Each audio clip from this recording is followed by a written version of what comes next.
On this episode of Food Bruh, we're making a nice hearty beef vegetable stew. Welcome back to another Food Bruh. All right, so it's getting chilly and cold outside, and what's better to eat than a hot stew? We're gonna be making vegetable beef soup or stew, whatever you want to call it. It is a hearty meal. It is great for this cold weather climate if you live in the Midwest like I do. So you don't want to spend a lot of time or money because you're lazy or whatever, or you're cooking for one. What do you need to get? Well, I'm going to tell you right now, that guy right there. If you don't know what that is, that's a crock pot, aka slow cooker. And they come in a lot of different sizes. This is a bigger one. I don't know how many quarts it is, but this thing can serve like, a lot of people, 6 people probably. You don't necessarily need to buy one that big. If you're a bachelor, you got a small cabinet or something, they got itty bitty ones. Buy a small one. Make it single serving. Chop these recipes down a little bit in size. Anyway, I'm gonna show you how easy it is. Do it at the laziest way possible. So, first thing we're gonna need to do, we're gonna need to cook some meat up. Let's get some meat. All right, guys, buy the cheapest stuff you can find. That's kind of my rule with meat. You're gonna wanna use beef. Nothing else. You can use like a shoulder or whatever. I like to use this because it's already chopped up. Lazy. So get it all cut up. It says beef for stew right on there. I mean, it's pretty straightforward. It's not really good for just cooking and eating. It's going to be kind of chewy. So I wouldn't use this for like fajitas. Let's talk about weight. All right. Most people, when you're making like meat and beef and stuff, 1/4 pound of beef is a decent sized meal. A 1/2 pound is a big meal. This one is 1 1/3. Pretty big. So we're gonna need a lot of portions out of this. What you can do too is partition it off and freeze it. I'll show you that later maybe. All right, so anyway, first thing you wanna do is brown your meat. So get that old stove going.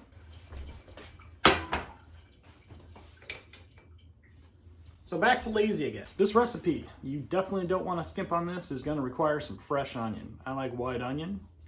You can buy it chopped. You don't have to chop it yourself and get all the boo-hoo in the eyes. So I'm going to brown and caramelize my onion and then put my steak in there and brown that just to open up the flavors. Like Paula Deen says, butter is better. All right, let's get our butter all over the pan. I like a little extra, just to season everything. The other nice thing too about cooking your onions a little bit early like this too, if you're not a big fan of onion chewing like myself, it's kind of nice to soften them up, caramelize them. All right, while them onions are getting up the temp here. Now, if you don't want to buy these chopped up, just get a whole onion. Chop it up yourself. You can probably save a couple bucks because it costs more to buy it chopped, but this is lazy. If you eat the cheapest way, this is the laziest way. Let's just pop your meat right on top of the heat.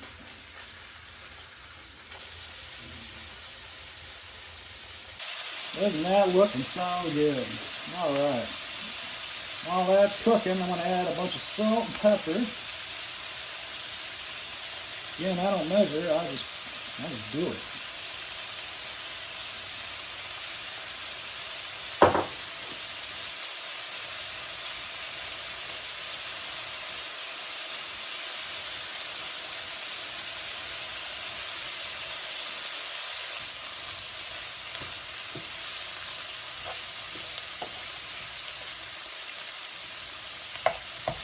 If you can consider this the hardest part, I would say this is the hardest part.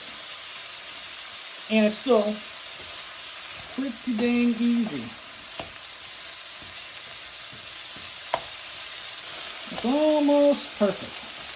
And all your little meat tips nice and brown. Looking real good. Alright, we are going to call that done. That's pretty much all the labor intensiveness for this part of it. Now let's move on to our crock pot. Alright, now that we got all the cooking done, let's move over to the crock pot. I'm just going to go ahead and dump all that deliciousness right in there. All your stew meat should be on the bottom. I want to get every last bit of that delicious crunchins. Because that pan right now, that tastes like gold. All them flavors. All right.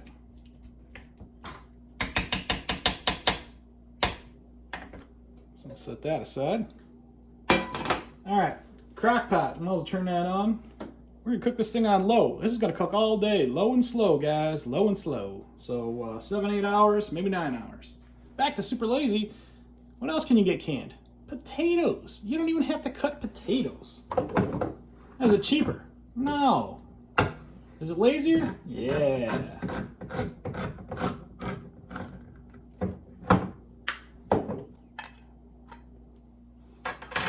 They come diced real small. So there you go. You added your potatoes. Next up, green beans. You can buy these canned and cut. You don't have to do anything. All prepped for you again. So let's just throw those in there. Now, I will tell you, if you're on a low salt diet, buying canned stuff, that's your disadvantage because look at all the sodium. Yikes, 200 milligrams in this can of beans. Don't add salt to this recipe. You salted your meat. That's all you're gonna need. No more salt. Throw those in there. You can also get no salt added, which is a bonus. Here's my corn, no salt in it. And as it says, there is no salt. So if you're on a low salt diet, you know, keep an eye on that when you're doing the old shopping. A lot of things you can buy without salt in it. Salt's a preservative, so that's why it's used. Some things evidently don't need it. Get your whole can of sweet corn right on there. I mean, this is a nice ingredient too when you start looking at stuff like this. What's in here? Corn and water. Wow. Can't get any healthier than that. All right, another thing you need in this, sweet peas and carrots. And yeah, a lot of sodium, 300 milligrams in that. That's a lot of salt. But this is also a lot of stew. Look at that. Already cut carrots. Don't have to cut the carrots or, you know, clean the skin off them or nothing. Just toss them right in there. The other thing you could do too, probably, if you wanted to, is wash this and drain it. Would be a good way to cut down on the salt. All right, let's get our vegetables all nice and down. Packed in there pretty good. Looking pretty. All right. To really make this a vegetable beef stew, you need a little tomato paste. Now, you could also add diced tomatoes. I am not, because this is already hearty, and you really don't need diced tomatoes. It really doesn't add as much flavor as the paste anyway.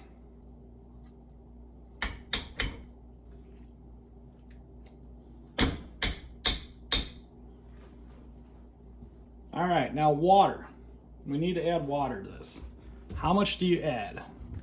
Well, it depends on how much was in the cans and everything, but the golden rule is you just want about 1.5 inches, maybe 2, above your veggies. Just so everything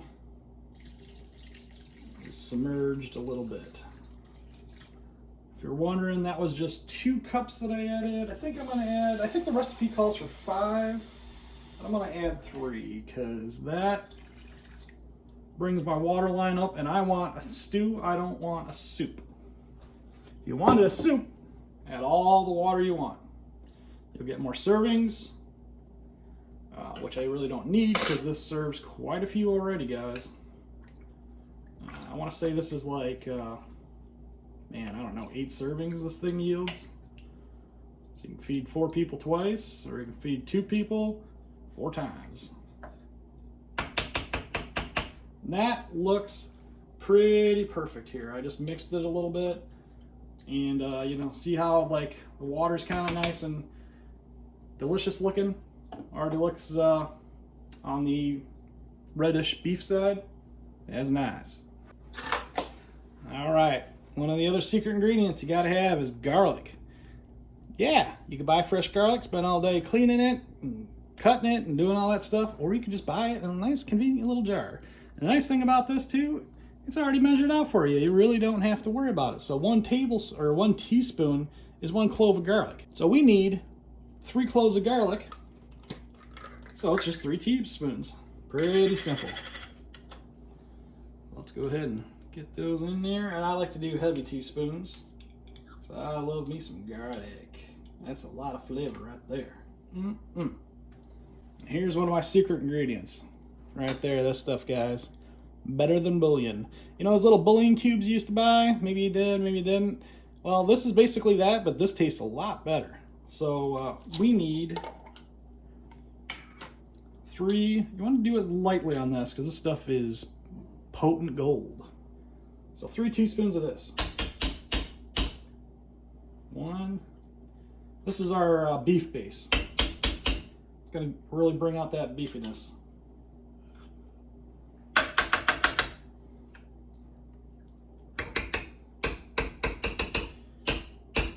Sticky like gumminess.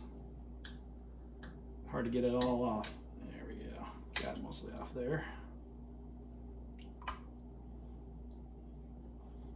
And the last thing you need to make it seem like a witch's stew is bay leaves. I always found bay leaves kind of interesting. They are literally just leaves. They smell very good. I think that adds an aromatic to it and a little bit of herbiness. I'm not exactly sure what these do, but like I've done it without and there's a difference. So 2 bay leaves in there, guys. All right, and that is it. You have just cooked a meal for a king. Serves about 8 people. Just let this thing just chill out all day.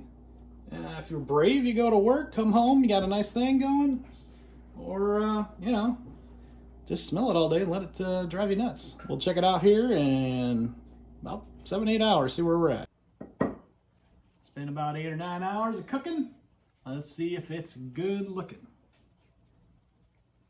Like a lot of pepper in mine. We're not going to add any salt, but it's on the table in case I get crazy. A couple pieces of that good old Italian loaf. Perfect accoutrement. Big old chunks of stew meat.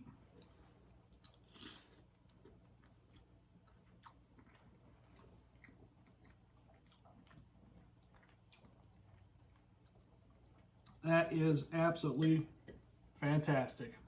All right, stay tuned for another Food Bruh. Till next time.